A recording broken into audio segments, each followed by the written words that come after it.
Dördüncü özelliyi ilə davam edirik. İndi isə bu tip sualların həlli necə olur onu göstərəyim. Baxın, belə suallar olanda bu eşitsizliyin hər üç tərəfin 2-yə vurmalıyıq. Yəni bu sual üçün 2-yə vurmalıyıq. Hər üç tərəfi 2-yə vuranda burada nə qalır? -2, x minus 3, 6 və hər üç tərəfə 3 əlavə eləyin. Baxın, burada 3 əlavə edirik, burada 3 əlavə edirik, burada. Yəni məqsəd x-i tək saxlamaqdır. X-i tək saxlamaq elə bunun solution setini tapmaq deməkdir. Yəni çözüm küməsini tapmaq deməkdir. Tapdıq bunu. Solution set eşitdir 1, 9 aralığı. 1 özü daxil olur çünki bərabərliyi var. Qapalı parantez olacaq.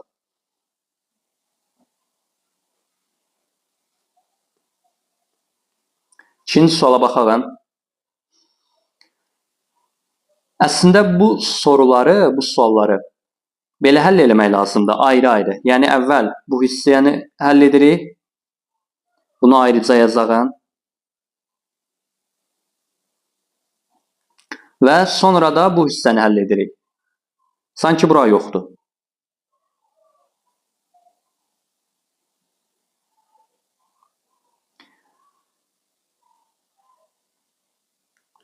X-ları bir tərəfə yığağın yenə. Və nəhayət ki, buradan da x-i tapdıq. X eşitsizlik yönü dəyişir, -1-ə vuranda hər iki tərəfi. Bunu da həll edəyin.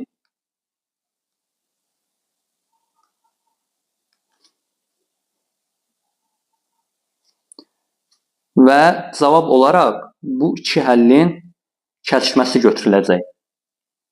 Həmişə, baxın, həmişə bu tip suallarda, bu tip eşitsizliklərdə tapdığımız cavabların kəsişməsi götürülür. Bunu yadda saxlayalım. Bunların kəsişməsi nə olur? X -4-dən böyük, 7-dən kiçikdir. -4-dən 7 aralığı, yəni solution seti olur. -4-dən 7 aralığı. Bu sualların metodu budur, həll metodu budur. İndi isə bu suallar üçün daha qısa bir yol deyəcəm. Bu deyəcəyim qısa yol nə zaman keçərlidir? O zaman ki, bu eşitsizliyin sol və sağ tərəflərində x-in əmsalları eyni olanda. Yəni, baxın, burada x-in əmsalı nədir? 1-dir. Burada da x-in əmsalı nədir? Bu da 1-dir. Hər ikisi eyni əmsallıdır. Və yaxud bu 2x olsa, bu da 2x olsa, deyəcəyim bu qısa yol keçərlidir. Burada da əmsallar eyni olduğundan bunu qısa yolla həll edəyim.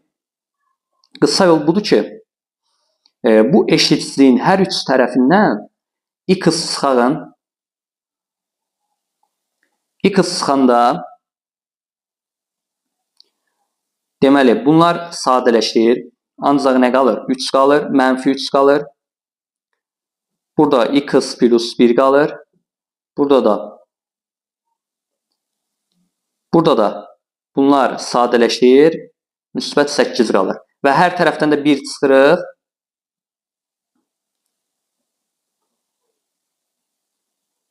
Və cavabı almış olduq. Bu nisbətən daha qısa yoldur. İndi üçüncü soruya baxalım. Baxın, yenə də eşitsizliyin sol və sağ tərəflərində x-in əmsalları hər ikisi 1-dir. Katsayı deyirik də buna türkçədən. Əmsal yəni katsayı. X-in katsayıları 1-dir. Yəni eynidir. Ona görə nə edirik? Hər iki tərəfdən eşitsizliyin hər üç tərəfindən, daha doğrusu hər üç tərəfindən x sıxırıq. Əgər burada 2x olsa, onda 2x sıxmalıyıq. X sıxanda nə qalır? -4 qalır. 2x plus 2 qalır. Burada da 6 qalır. Sonra hər iki tərəfdən 2 çıxırıq. Məqsəd x-i tək saxlamaqdır. Və hər üç tərəfdən daha doğrusu, hər üç tərəfi indi 2-yə bölürük. Müsbət 2-yə bölürük. Və bu şəkildə aldıq cavabı.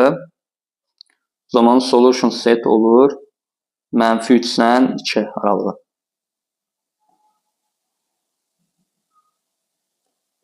İndi 4-cü suala baxalım. Baxın, bunu yadda saxlayın. Alt-alta eşitsizlik veribsə, həmişə bu suallarda bunları ayrı-ayrı həll edirik. Cavabların tapıb axırda kəsişməsini alırıq. Yadda saxlayın bunu həmişə. Çünki bu sistem gedir. Sistem varsa mütləq kəsişmə alınmalıdır. Kəsişməsinə baxılmalıdır. Yəni belə suallar görəndə bunları ayrı-ayrı həll edirik. Buna sistem işarəsi qoya bilərik. 2x kiçikdir 10-dan və x kiçikdir 5-dən. Bu 1. Bu birincinin həlli. İkincini də həll eləsək,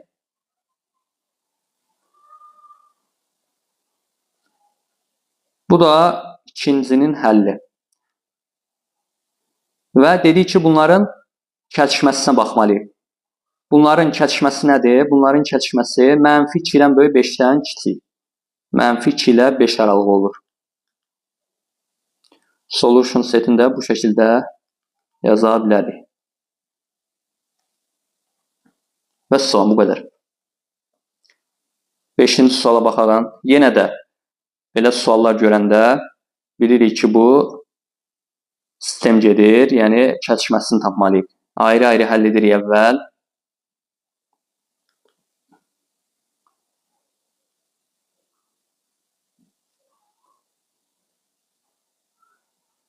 Və burada bu şəkildə tapdıq cavabı. Aşağısını da həll etsək,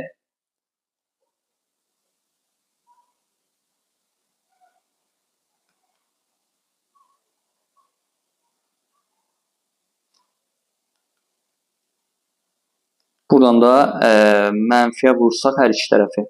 O zaman x böyük olur -9-dan, yön dəyişir. Bunların kəsişməsini götürməliyik. X -9-dan böyük, 3-dən kiçik.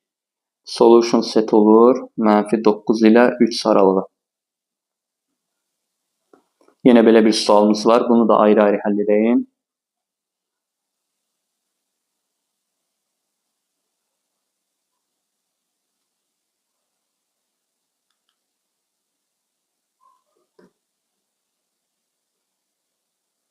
Və bunların kəsişməsini götürməliyik. Fikir versəz bura, x 2-dən böyükdür və bir də x 2-dən kiçikdir. Sizdə bunların kəsişməsi var? Xeyr. 2-dən böyük, 2-dən kiçik elə bir ədəd yoxdur. Ona görə bunların kəsişməsi nə olacaq? Bunların kəsişməsi boş cümlə olacaq. Yəni solution seti boş cümlə.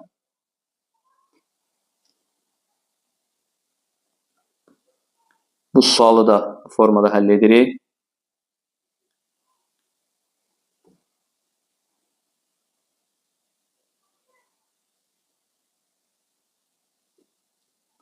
Və buradan da x kiçik bərabər olur 8-dən. Bunu da həll etsək, x böyükdür 4-dən. Yenə bu iki cavabın kəsişməsini götürməliyik. X 4-dən böyük, 8-dən kiçik bərabərdir. Yəni solution set olur 4, 8 aralığı. 8 özdə ora daxildir.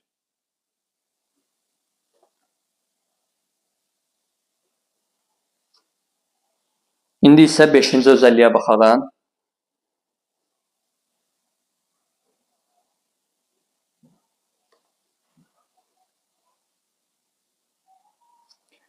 Buranı diqqətlə oxuyaq.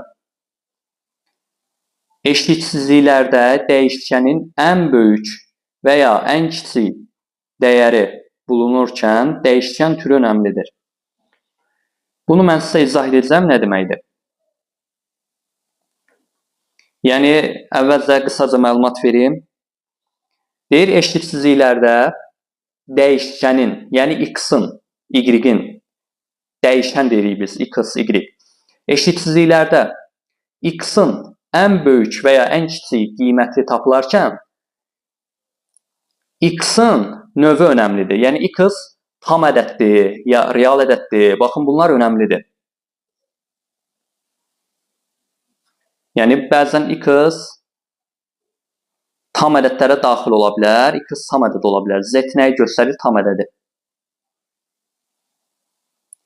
Bəzən də x real ədədlərə daxil ola bilər. Yəni, x real ədəd ola bilər. Bu zaman eşitsizliklərin həll yolları fərqli olur. Aşağıda nə deyir? Dəyişkənlər tam sayı isə dəyişkən nə idi? Dedikdə x və yaxud y, bilinməyən, məhsul. Dəyişkən tam sayı isə eşitsizliyin durumuna görə dəyişkənə dəyər verilərək çözüm yapılır. Yəni, əgər x tam saydısa, x-a dəyər verərək çözüm yapılır. X-a ədəd verərək çözüm yapılır. Yox, əgər dəyişkənlər real sayı isə, həqiqi ədədsə, dəyişkən dediyi x-dır. Bu zaman aralıq çözümləri yapılaraq ən son dəyər bulunur. Bunları tam aydın olacaq birazdan. Soru üzərində baxaq bu dediklərimizə.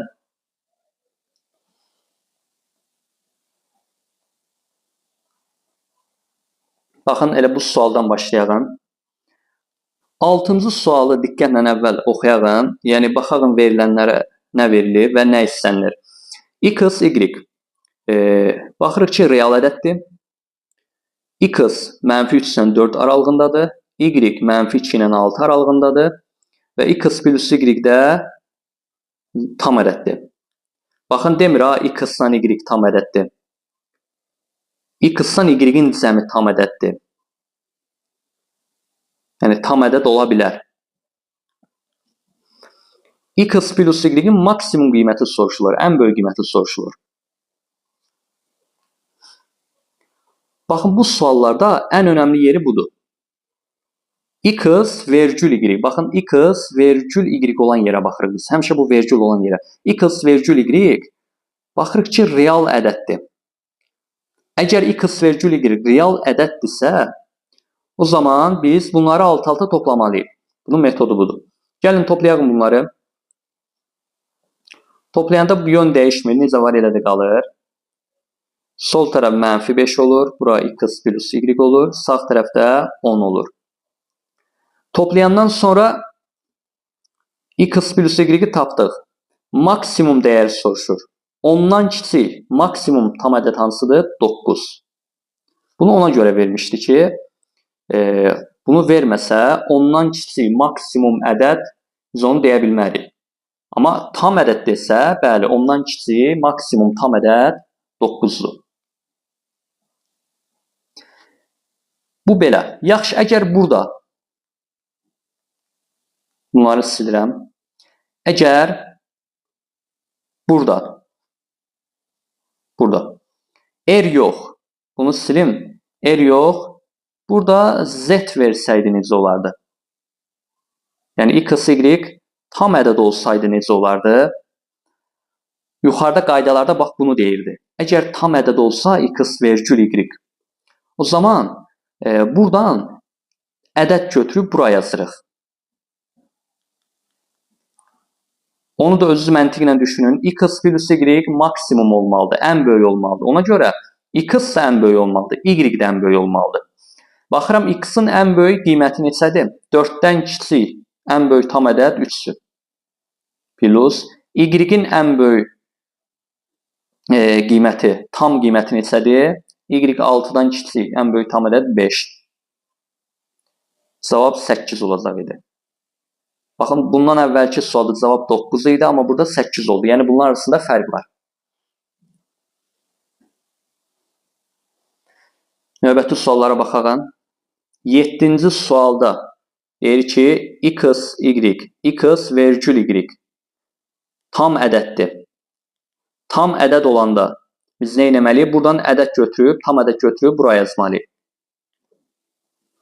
Əvvəl baxaq nə istənilir? Maksimum x plus y. X plus y-in ən böyük qiyməti soruşulur. O zaman x ən böyük olmalıdır, y də ən böyük olmalıdır. X-in ən böyük tam qiyməti 3. Y-in ən böyük tam qiyməti 5. Topladıq, cavab nə oldu? 8.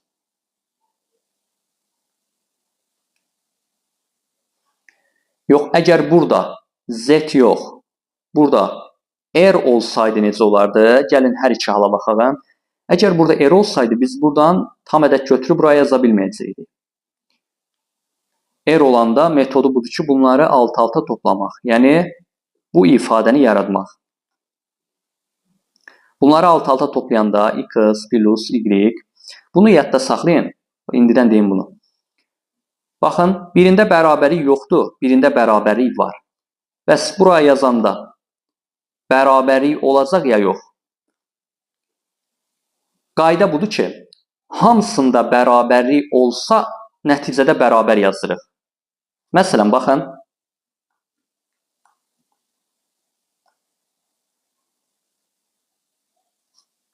Başqalarını da yazarım. Məsələn, burada da olsun t. Kiçik bərabərdir 5. Baxın, hamısında bərabərlik var. Fikir verirsiniz bura. Mən bunları toplasam, təbii ki, burada da bərabərlik olmalıdır.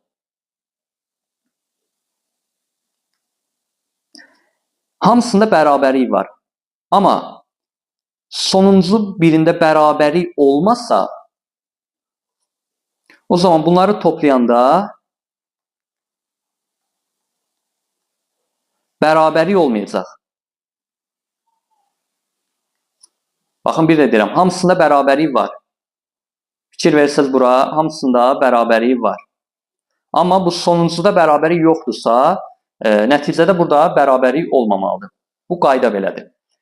Yəni 100 dənə alt-alta belə bir ifadə yazmışsan, 99-unda bərabərlik var, sonuncuda bərabərlik yoxdursa, nəticədə bərabərlik olmamalıdır. Gərək hamısı bərabər olmalıdır ki, ən sonunda da bərabər olaraq götürə bilir. Bunu yadda saxlayın.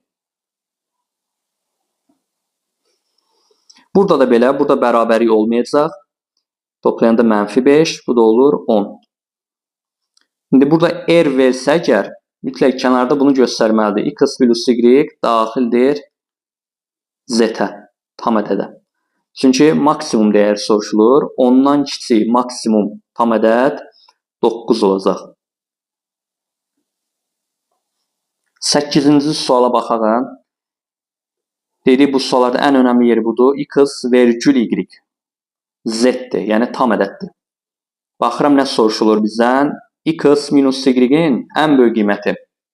Yenə bunu məntiqlə düşünəyin. Bu ifadənin ən böyük olması üçün x ən böyük olmalıdır, y ən kiçik olmalıdır. Baxın, x maksimum olmalıdır, y isə minimum olmalıdır. Yəni, çıxılan minimum olmalıdır ki, nəticə ən böyük olsun.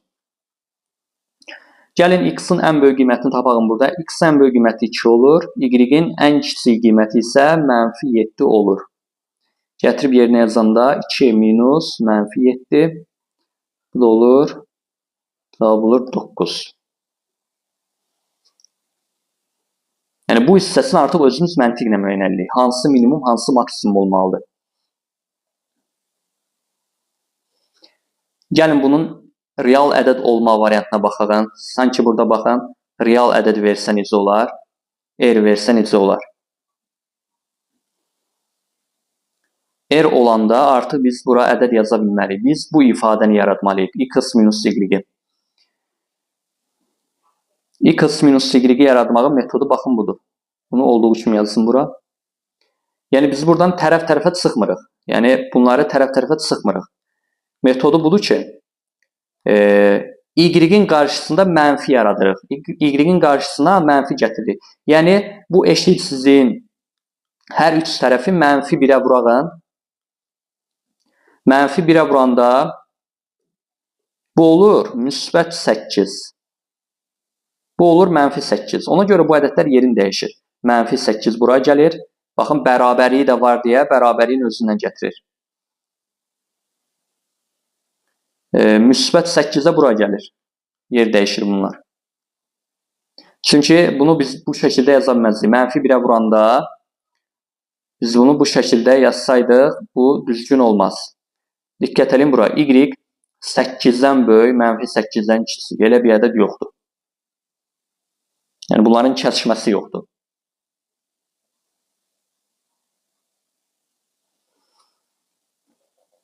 Bunu yazandan sonra indi bunları alt-alta toplamaq olar. Gəlin toplayalım. Baxın, yenə deyirəm, hər ikisində bərabərlik yoxdur deyə burada da bərabərlik olmamalıdır. Mənfi 14, x minus y, burada da 11. İndi x minus y-in ən böyük qiyməti, maksimum qiyməti nə qədər olmalıdır? 11-dən kiçik 10. Cavab 10 olacaq. Burada da gərək şərt verməlidir ki, x minus y tam ədəd olmaq şərti ilə. İndi 9-cu suala baxalım. 9-cu sualda x vergül y r verib. Baxın, bir də deyirəm, bu x vergül y olan yerə baxırıq. İndi deyə bilərsiniz ki, sual verə bilərsiniz ki, burada r də var, z də var. Mən hardan bilim hansı üsulla həll edəcəm bunu? Hardan bilim bu ifadəni toplamalıyam? Hardan bilim bunlara rəqəm yazmalıyam, tam ədəd yazmalıyam. Baxın, mən əvvəldə dedim ki, vergül olan hissəyə baxırıq. X vergül y olana baxırıq. Digəri hələ ki önəmli deyil. Bu axırda lazım olacaq bizə. R olanda nə dedik? Bunları alt-alta toplayırıq. Burada mənfi 8. Yenə də burada, baxın, bərabərliyin biri yoxdur deyə bərabərlik olmayacaq aşağıda. Tapdıq bunu. İndi isə bizdən soruşulur x plus y-in minimum qiyməti. 9-dan kiçik minimum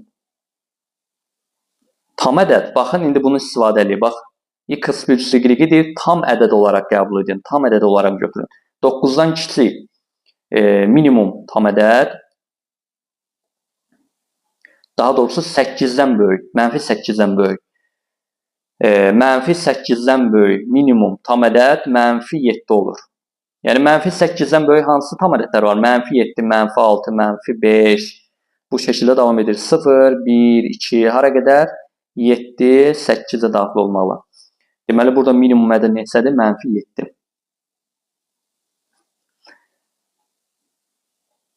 İndi isə gəlin baxaq bunun tam ədəd versiyasına. Bunu sildirəm, bu lazımdır. Bunu da r yox, tam ədəd versə əgər, yəni z olaraq versə, onda necə olacaq bunun həlli? X vergül y olan hissəyə baxırıq. Baxırıq ki, z verib, tam ədəd verib. O zaman bura ədəd yazırıq. Əvvəl məntiqlə müəyyən edəyin, x plus y minimum olmalıdır. Deməli, x da minimum olmalıdır, y də minimum olmalıdır. X-in minimum qiyməti mənfi 4. Y-in minimum qiyməti mənfi 2. Və bunları topladıq, cavab oldu mənfi 6. 10-cu suala baxaq. Yenə də x-in y, x vergül y real ədəddir. Hələ ki buna baxmırıq. Bununla işimiz yoxdur hələ ki. Real ədəd olanda ifadənin özünü yaratmalıyıq. Bizdən nə istənilir? O ifadəni yaratmalıyıq. X minus y. X-i yazıram buradan.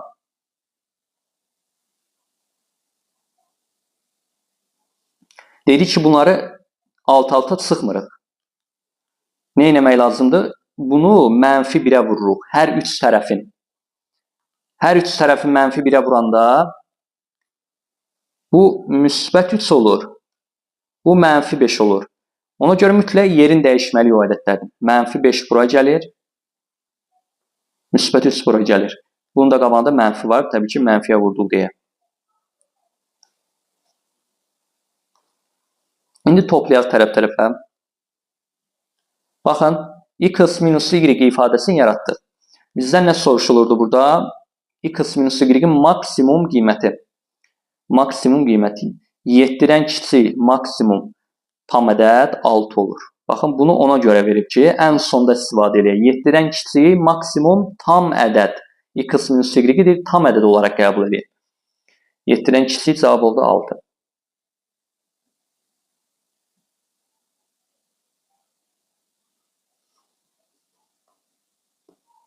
11-ci suala baxaq. X vergül y olan hissəyə baxırıq. Z verib, yəni tam ədəd verib. Bu halda tam ədəd götürüb buraya yazırıq. Maksimum olmalıdır. Təbii ki, X-sa Y-də maksimum olmalıdır. X-in maksimum qiyməti nə olmalıdır? 4. Y-in maksimum qiyməti 3. 2 vur 4 plus 3. Cavab olur 11. 12-ci suala baxalım. Yenə də X vergül Y olan hissəyə baxırıq. Yenə Z verilib. Bu ifadə maksimum olsun deyir. Bu zaman bu ifadənin maksimum olması üçün X maksimum olmalıdır. Y isə minimum olmalıdır. Yəni çıxılan minimum olmalıdır ki, nəticə maksimum olsun. X-in maksimum qiyməti 3. Y-in minimum qiyməti -4. Gətir burada yerinə yazsaq. Cavab olur 13.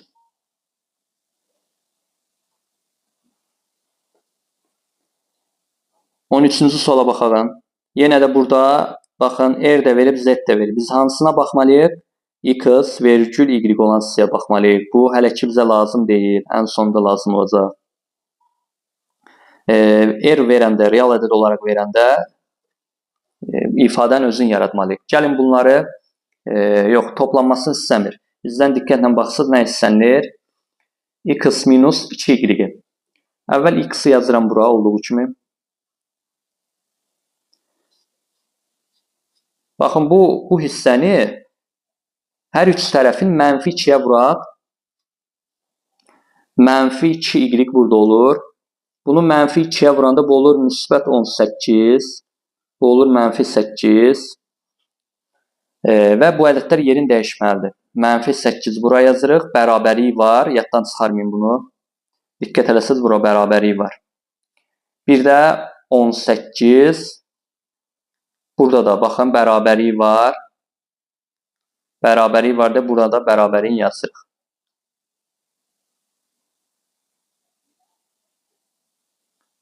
Və bunları tərəf-tərəfə toplasaq. Fikir verin bura.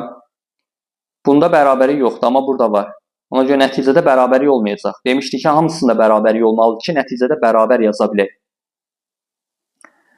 Bunların hər ikisində bərabərlik var deyə nəticədə bərabərlik yazmalıyıq. Son nəticəni aldıq. İndi bizə deyir ki, minimum qiymətini tapın. Baxın, minimum qiymət. -12-dən böyük minimum tam ədəd. Bundan indi istifadə edirik. X minus 2Y tam ədəd olaraq qəbul edirik. -12-dən böyük minimum tam ədəd -11 olacaqsa.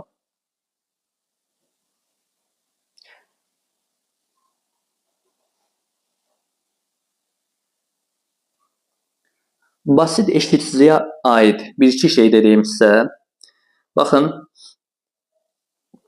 əgər X fərz eləyək ki, iki müsbət ədəd arasındadır. Birinci halda olsun. Məsələn, 2 ilə ya 3 ilə 5 aralığında olsun. Bir dəfə fərz eləyək ki, X iki mənfi ədəd arasındadır. Məsələn, -7 ilə -4 aralığındadır. Bir dəfə də fərz eləyək ki, X mənfi və müsbət ədədlər arasındadır. Yəni, -5 ilə məsələn 8 arasındadır. Diqqətlə qulaq asın. Bunların kvadratını tapanda nə baş verir? Əgər X iki müsbət arasında olsa, kvadratını tapanda yön dəyişmir. Yəni, heç bir dəyişiklik olmur, sadəcə ədədlərin kvadratı alınır. Bitdi, bu qədər. X iki müsbət ədəd arasında olarsa. Əgər X iki mənfi ədəd arasında olarsa, kvadratını tapsaq nə baş verər? Mənfi 7-nin kvadratı 49 olur. Mənfi 4-ün kvadratı 16 olur. Bu ədədlər yerini dəyişir. Təbii ki, biz bunu bu şəkildə yaza bilmərik.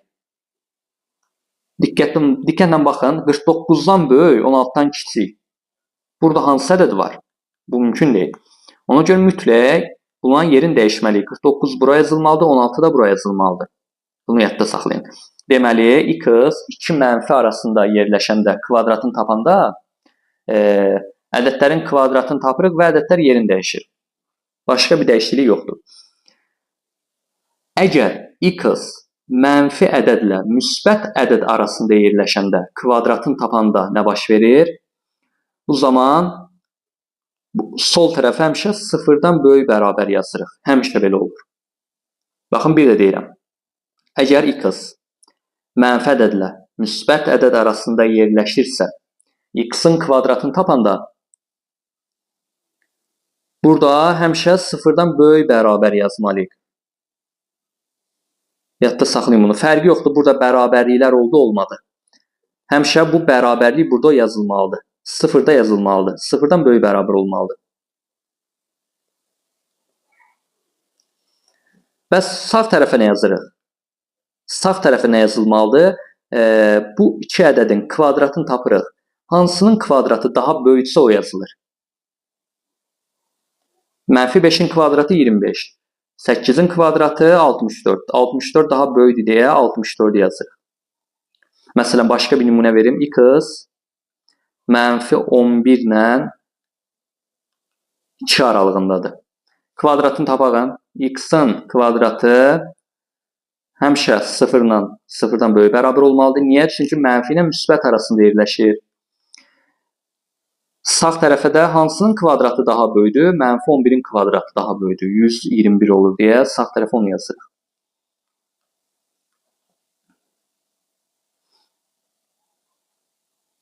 Yəni, kvadratı tapanda biraz dəyişikliklər olur. Diqqətli olmalıyıq. Amma kub tapanda heç bir fərqi yoxdur. X-in üstü tək ədədlər olanda heç bir problem olmur, fərqlənmir. Məsələn, buradan x-in kubunu tapağın. Baxın, bu ifadə üçün x-in kubunu tapırıq. Bunları işarəliyim. X-in kubunu tapanda 3-ün kubu 27, 5-in kubu 125. Sonra bu ifadə üçün də x-in kubunu tapaq. Artıq burada yer dəyişmə baş vermir. Mənfi 7-nin kubu, mənfi 4-ün kubu. Vəssalam. Baxın, yer dəyişmə baş vermədi. Yəni, mənfi 7-nin kubunu elə özü yerinə yazırıq, mənfi 4-ün kubunu da mənfi 4-ün yerinə yazırıq. Bir də bu ifadənin kubunu tapaq. X-in kubu mənfi 125, 60, 8-in kubunu da yazırıq. 8-in kubu neçə edirsə, indi onu da tapıb yazırıq bura. Fikir versəz, yenə də heç bir dəyişiklik olmadı. Yəni, mənfi 5-in yerinə elə bunu yazdıq, 8-in yerinə də bunu yazdıq. Yəni, dəyişiklik harada olur? X-in kvadratını tapanda, x-in üzəri cüt ədəd olanda. X-in üzəri tək ədəd olanda bu zaman heç bir dəyişiklik olmur. Yer dəyişmə də baş vermir. Bir də bunda deyim. Məsələn, elə birinci hissəyə baxaq. Əgər bunların birində bərabərlik olsa, məsələn, 3-sə bərabərlik var. O zaman bərabərliyi özü ilə daşımalıdır bu 3. 3-ün kvadratı 9 tapdıq. Mütləq burada da bərabərlik olmalıdır. 3-ün kubunu 27 tapdıq. Burada da mütləq bərabərlik olmalıdır. İndi gələk orta hissəyə. Məsələn, bunların birində bərabərlik. Məsələn, burada bərabərlik olsun. Onda bərabərlik burada olmayacaq. Niyə görə? Çünki mənfi 4-ün kvadratı neçə olmuşdu? 16. 16 buraya yazılmalıdır. Çünki mənfi 4 özü ilə aparır o bərabərliyi. Yəni, hər bir ədəd bərabərliyi özü ilə aparır. Bərabərlik burada yazılmalıdır. Kubun tapanda mənfi 4-də də bərabərliyi elədir. Kub tapanda ona görə bərabərliyi buraya yazmalıyıq. Mənfi 4 özü ilə apardı o bərabərliyi. Digərinə baxaq. Məsələn, bunların birində bərabərlik olsun burada. 8'in kvadratı 64 yazmışıqsa onda bərabəri olmalıdır burada. Yox, əgər -5-də bərabəri varsa, 8'in kvadratını buraya yazmışıq. Yəni -5'in kvadratı deyil. Ona görə bərabəri -5-lə bir yerdə getdi. Bərabəri qalmırdı. Və ən sonda buna da baxaq. Məsələn, fərz eləyək, burada bərabəri var. Burada bərabəri var. Burada. Ona görə aşağıda bərabəri olmayacaq. Niyə görə? Çünki 2'nin kvadratı daha kiçik olduğundan o buraya yazılmayıb. Yox, əgər burada bərabəri olsa, baxın burada bərabəri olsa, ona görə mütləq burada da bərabəri yazmalıyıq. Əgər hər ikisində bərabəri varsa, ona görə hər ikisinə bərabəri yazırıq. Buna da bərabər yazırıq, buna da. Yəni qısası hər bir ədəd bərabərliyin özü ilə aparır. Yaddan çıxarmayın bunları.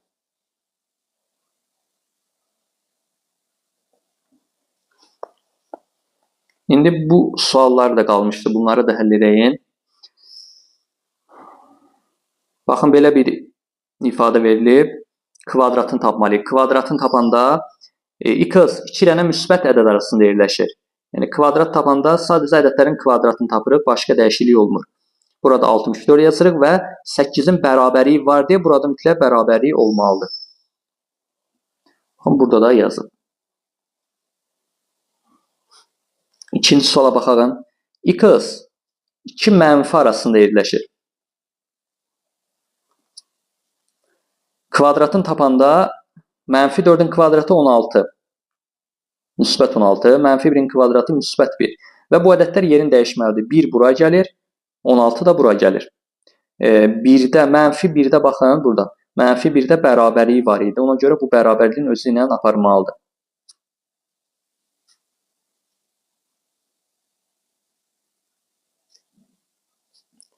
Üçüncü suala da baxaq. X bu dəfə mənfi ədədlə müsbət ədəd arasında yerləşir. Kvadratını tapanda həmişə sol tərəfdə sıfırdan böyük bərabər yazırıq. Fikir versiniz, burada bərabərliklər yoxdur. Bərabərliklər oldu, olmadı. Bura mütləq bərabər olaraq götürməliyik. Və sağ tərəfə nə yazırdıq? Hansının kvadratı daha böyükdür? -2'nin kvadratı 4. 4'ün kvadratı 16. 16 daha böyük olduğundan 16'ını yazırıq bura.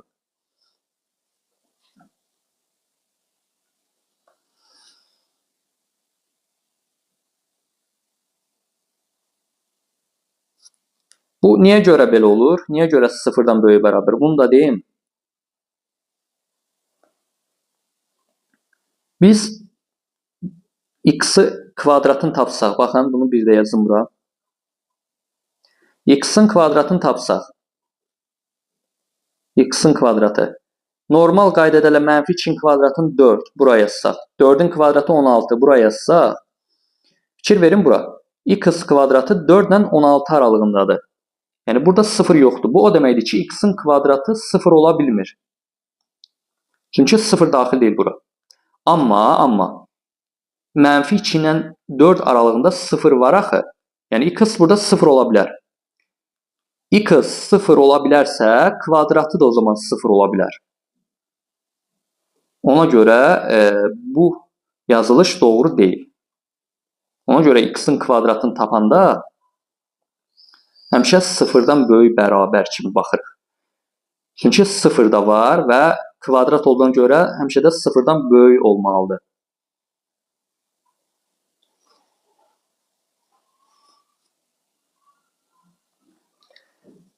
Bunları da deyim.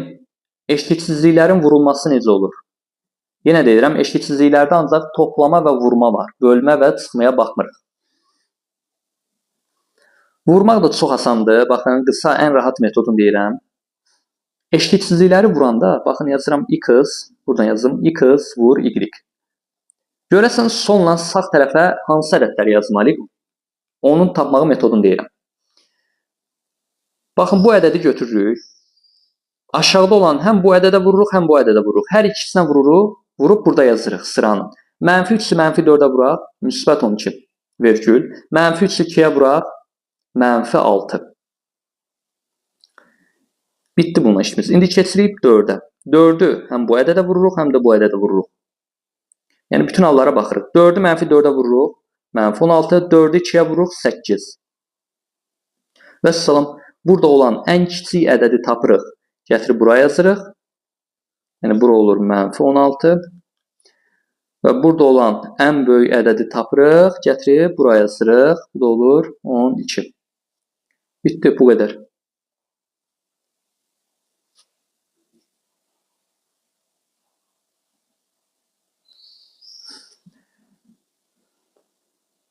Burada bir şey dedim. Bunu da bilək. Demək, bunu 12 tapdıq. Gəlin sıfırdan izah edeyim o hissəsini. Baxın, əgər məsələn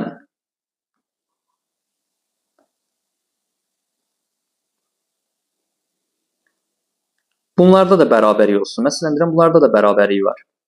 İndi gəlin x vur y-i tapalım. Yenə də mənfi 3-ü mənfi 4-ə vururam. Olur müsbət 12. Baxın, bunu demək istəyirəm.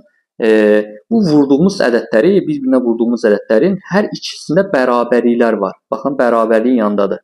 Hər ikisində bərabərlik varsa, mütləq onun aşağısına belə bir işarə yazın. Deyəcəm, niyə görə bunu yazmalıyıq? Şərti olaraq, yəni özünüz üçün. Bunu yazın, bu şəkildə qalsın. Sonra mənfi 3-ü mənfi 4-ə vurdum. İndi mənfi 3-ü müsbət 2-yə vurmalıyam. Neçə olur vuranda? Mənfi 6 olur. Baxın, vurduğumuz ədədlərin hər ikisində bərabərlik var. Ona görə aşağısına belə bir işarə qoyun. İndi isə keçirəm 4-ə. 4-ü mənfi 4-ə vururam. Neçə olur? Mənfi 16. Bir də mənfi 4-ü, daha doğrusu müsbət 4-ü 2-yə vururam, olur 8. Bunlara niyə bu işarələrdən qoymadıq? Çünki hər ikisində bərabərlikləri yoxdur. Birində var, birində olmasa, onda bərabərlik yazmır. İndi gətirib burada ən böyük ədəd hansıdır? 12-dir. Baxın, 12-ni buraya yazanda artıq bunun aşağısına bərabər olaraq yazmalıyıq. Yəni, bunu ona görə yazdıq ki, yadınızdan çıxmasın. Bunu yazmasaydı, ola bilər ki, yaddan çıxdı, bərabərlik yazmadıq. Orada da minimum, maksimum qiymət tapanda problem olacaq. Ona görə mütləq belə bir işarə qoyun əvvəlcədən.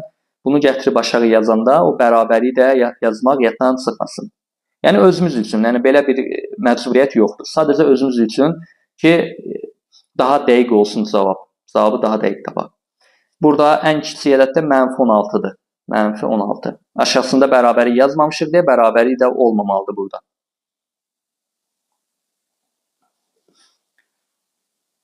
Beşinci suala baxaq. Yenə də x vur y soruşur. Elə bura boş saxlayıb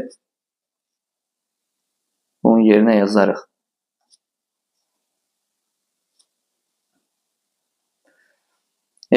Yenə də bu hallara baxırıq. Mənfi 5-i mənfi 6-ya vururam, bir də 2-yə vururam. Mənfi 5-i mənfi 6-ya vuranda 30 olur.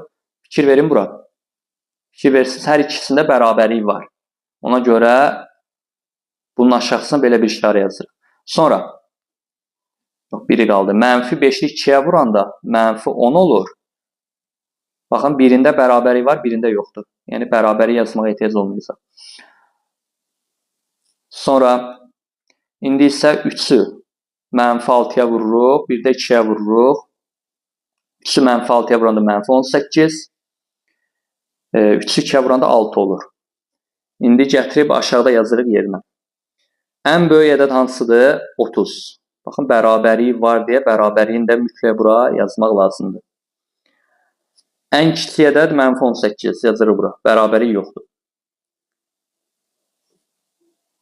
Bitdi. Cavabı tapmış olduq.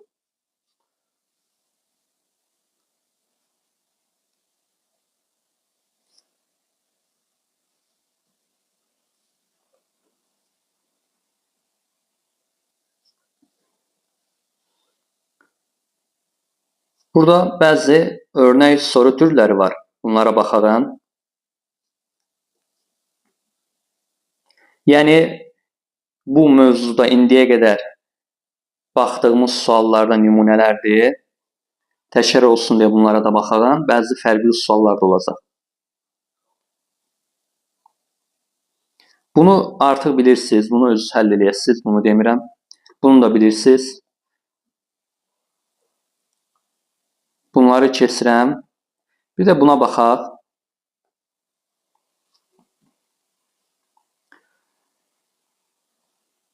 Burada. Bunun məxrəcində baxıram ki 1 var. Yazılmayıbsa 1 var. Burada içsər dışlar yapsaq, belə içsər dışlar yapsaq, diqqətli olmalıyıq orada. Demişdik yön dəyişə bilər. Və demişdik ki, bu məxrəcin işarələrinə baxırdıq. Bu məxrəcin işarəsi müsbət. Bu məxrəcin işarəsini bilmirəm. Bu necə müəyyən edirdi işarəsini? Baxın, bu şəkildə müəyyən edirdi. Baxın, bu kəsir. Mənfi 2-dən böyükdür. Mənfi 2-dən böyük. Mənfi 2-dən böyük mənfi ədəd də var, müsbət ədəd də var. Ona görə iki hala baxırdıq. Mənfi 2-dən böyük, fərz elə ki, bura mənfidir. Bura mənfi olsa, bu müsbətdirsə, onda aşağısı mənfi olmalıdır. Yəni, birinci hal budur ki, x minus 3 sıfırdan kiçik olmalıdır, x kiçik olmalıdır 3-dən. Bu qalsın burada. Bunu axırda istifadə edəcək. Deməli, birinci halda bu məxrəc mənfi oldu. Burada da 1 var, bu da müsbətdir. Müxtəlif işarəli olduğundan içsər dışlar yapsaq, eşitsizlik yön dəyişəcək. Onda olur mənfi 2x plus 6 böyükdür, yön dəyişdi. 4. Mənfi 2x böyükdür mənfi 2-dən. Hər iki tərəfi mənfi 2-yə bölsək, yenə də eşitsizlik yön dəyişir. Çünki mənfi ədədə böldük. Və ən sonda belə bir cavab aldıq. Və bu cavabların kəsişməsini götürməliyik. Bunların kəsişməsi nə olur? 1-dən kiçik, 3-dən kiçik. Kəsişmə olur 1-dən kiçik. Mənfi sonsuzluq 1. Bu birinci hissənin həlli. İndi isə fərz eləyək ki, bu kəsir müsbətdir. Dedik axı, mənfi 2-dən böyük. Müsbətlər də var, mənfilər də var. Mənfi hala baxdıq. Fərz eləyək, bu müsbətdir. Bu kəsir müsbət olsa əgər, surəti müsbətdir, onda məxrəci də mütləq müsbət olmalıdır. Yəni, ikinci halımız budur ki, x minus 3 sıfırdan böyükdür, x da böyükdür 3-dən. Bunun məxrəcində də dedik 1 var və bu 1 özü də müsbət ədəddir. Məxrəclərə baxırıq, paydalara baxırıq ki, eyni işarəlidir. Baxın, müsbət müsbətdir. Ona görə içsər dışlar yapsaq, burada eşitsizlik yön dəyişmir. Eşitsizlik yön dəyişdirmir. Mənfi 2x plus 6 kiçikdir 4. Mənfi 2x kiçikdir mənfi 2-dən. Və buradan da x böyük olur 1-dən. Və bu iki cavabın yenə də kəsişməsini götürürük. 3-dən böyük, 1-dən böyük. Kəsişmə nə olmalıdır? Təbii ki, 3-dən böyük, 3-dən müsbət sonsuzluğa.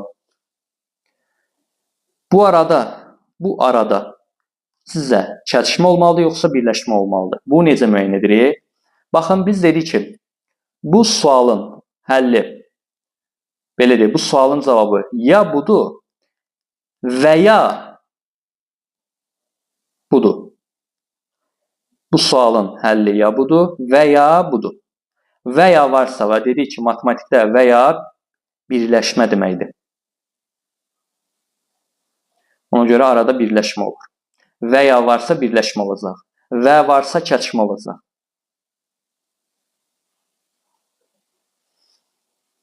Bitdi. Bunun da həllini tapdıq.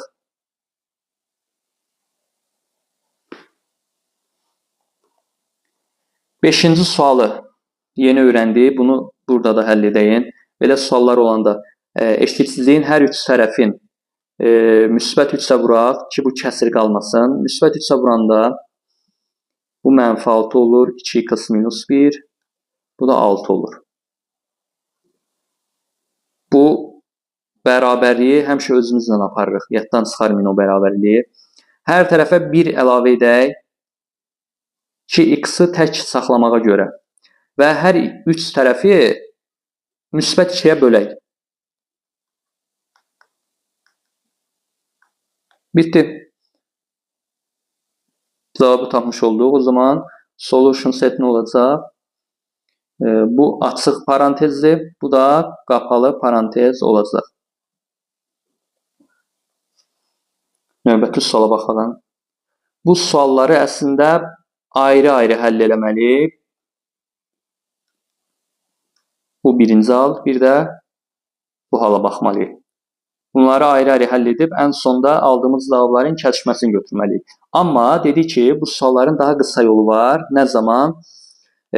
Bu eşitsizliyin solunda və sağında x-in katsayıları, yəni x-in əmsalları eyni ədəd olsa, bu eşitsizliyin hər 3 tərəfindən o 2x-i çıxmaq lazımdır. Bu zaman daha asan olur həlli, daha qısa olur. 2x-i çıxaq, burada qalır -5. Burada qalır -x plus 8. Burada qalır 2. Və hər tərəfdən də 8 çıxaq. Və bir də bu x olsun deyə hər 3 tərəfi -1-ə vuraq. Hər 3 tərəfi -1-ə vuranda bu müsbət 13 olur, bu müsbət 6 olur və ədədlər yerini dəyişir. Yadda saxlayın bunu, mənfiyə vuranda yer dəyişmə baş verir. Bu müsbət 6 olur, buraya keçir. 6 buraya gəldi. Bu -13, müsbət 13 olur. O isə buraya gəlir.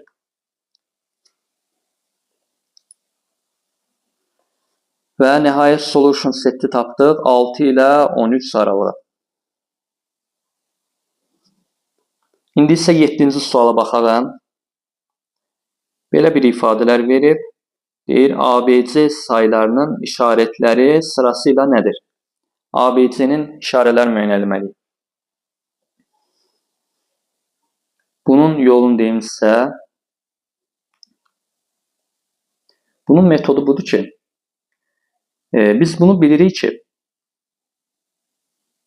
ədədin üstündə kvadrat varsa, bu həmişə müsbət olan bir ifadədir. Bu həmişə sıfırdan böyükdür. Üstündə cüt ədəd olarsa, məsələn 2 olarsa, 4 olarsa, 6 olarsa, yəni cüt ədədlər olarsa, baxın çift sayılar olarsa, bu zaman bu ifadə həmişə müsbətdir. 0 da ola bilər, müsbət də ola bilər. Belə yazaq, sıfırdan böyük bərabər. Ona görə buradan baxsaq, bu, yəni A-nın kvadratı həmişə müsbətdir. A yox. A-nı bilmirik elə ki. A-nı deyə bilmərik, müsbət deyə mənfidir. A-nın kvadratı müsbətdir. Bu zaman B də müsbət olmalıdır mütləq. Çünki nəticə müsbət olursa, müsbətlə müsbətin hasili müsbəti verər. Onda B-ni tapdıq müsbət. Gəlin belə yazalım. B oldu müsbət. Burada da A var, burada da C var. Baxın, yenə də üstündə cüt olan bir hərf var. C-nin kvadratı da müsbətdir.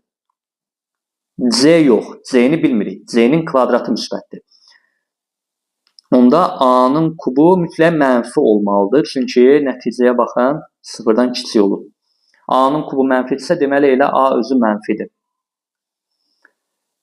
Aşağıda da A mənfidir. A mənfidirsə, C müsbət olmalıdır. Çünki nəticə mənfi olsun deyə. Bu şəkildə müəyyən elədik. Cavab oldu mənfi, müsbət, müsbət. Və yaxud praktik metod olaraq bunu deyim ki, bunu belə də həll eləmək olar. O hərf ki, üstündə cüt ədəd var. Hansı hərfin üzərində cüt ədəd var, onu atın geçsin. Silin geçsin onları. Ona görə burada nə qaldı? Burada qaldı B sıfırdan böyükdür. Və üstündə tək ədəd olanda üstün silin geçsin. Üstündə olan ədədi silin geçsin. Nə olur olsun üstündə? A sıfırdan kiçikdir. Deməli, B-ni sıfırdan böyük tapdıq, yəni müsbət tapdıq. A-nı sıfırdan kiçik tapdıq, yəni mənfi tapdıq. Və B-ni müsbət, A-nı mənfi. A-nı mənfi tapmışıqsa, C-də müsbət olmalıdır. Onu da gətirib buraya yazırıq. Yəni, bir də deyirəm, üstündə cüt ədəd varsa, ifadənin özünü silin. Baxın, üstündə cüt ədəd varsa bunu birbaşa hamısını silin geçsin. Qalmasın. Üstündə cüt ədəd var, silirik bunu. Üstündə tək ədəd olanda o üstün silirik. Üstündə olanları silirik yalnız.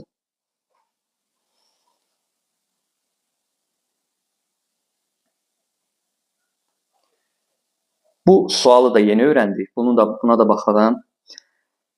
Burada ən önəmli yer dedik budur. X, vergül y olana baxırıq. Baxıram ki, real ədəd verib. Ona görə biz bu ifadələri yaratmalıyıq. Onsuz da eyni ifadədir. Yəni bu ifadə yaradıb minimum, maksimum qiymətini tapıb bir-birinə vurmalıyıq. Gəlin bu ifadəni yaradalım. Baxın, burada 2x var. Ona görə bunun hər iki tərəfin, daha doğrusu hər üç tərəfin 2-yə vuraq. Müsbət 2-yə vurduq. Burada gəlin baxsınız, mənfi 3y var. Mənfi 3y. Ona görə bunun hər üç tərəfin mənfi 3-ə vururuq. Mənfi 3-ə vuranda bu müsbət 12 olur. Bu mənfi 6 olur və yerini dəyişir bu ədədlər. Mənfi 3-ə vuranda. İndi isə bunları toplayaq. Yəni bunu deyim ki, bu eşitsizlikdə ancaq toplamaq və vurmaq var. Sıxma bölmə yoxdur. Burada mənfi 12 olur. Baxın, bu ifadəni yaratdıq. Bu ifadəni yaratdıq.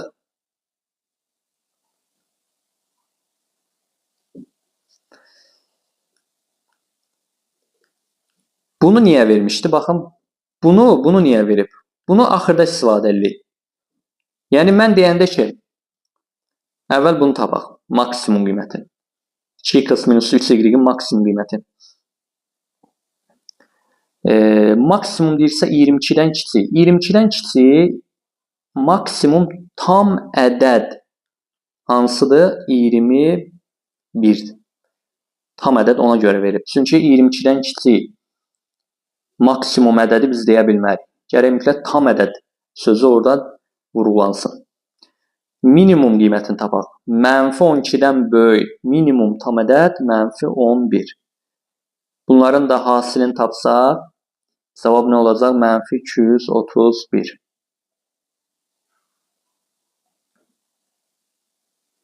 İndi deyək, bunu necə tapdım mən? Baxın, 11-ə vurmağın belə bir qısa yolu var. Yeri gəlmişdən onu da deyim. Baxın, 21 vurmaq 11. Hansı ədədi 11-ə vuranda? Elə bir ki, baxın, bu ədəd, biraz bunu böyük yazım. 21 vur 11. 11-ə vurmaq qaydası daha qısa yolu budur. Bu ədəd yazılır bura, amma arasında bir boşluq saxlayırıq və bu ədədlərin də düzəmini ortaya yazırıq. Yadda saxlayın bunu. Məsələn, başqa bir nümunəyə baxaraq. 53-ü vururam 11-ə. 5 ilə 3. Bu ədədləri biraz aralı yazıram. Ortada boşluq saxlayıram və bunların zəmin, yəni 5 ilə 3-ün zəmində buraya yazıram. Bu da sizin üçün faydalı olar.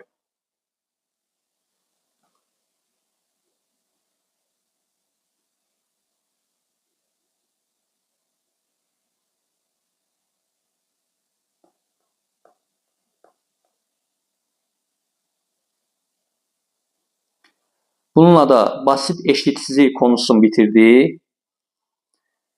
Növbəti mövzumuz, növbəti konumuz mutlaq dəyər olacaq. Növbəti videolarda da bu mövzuya baxa bilərsiniz.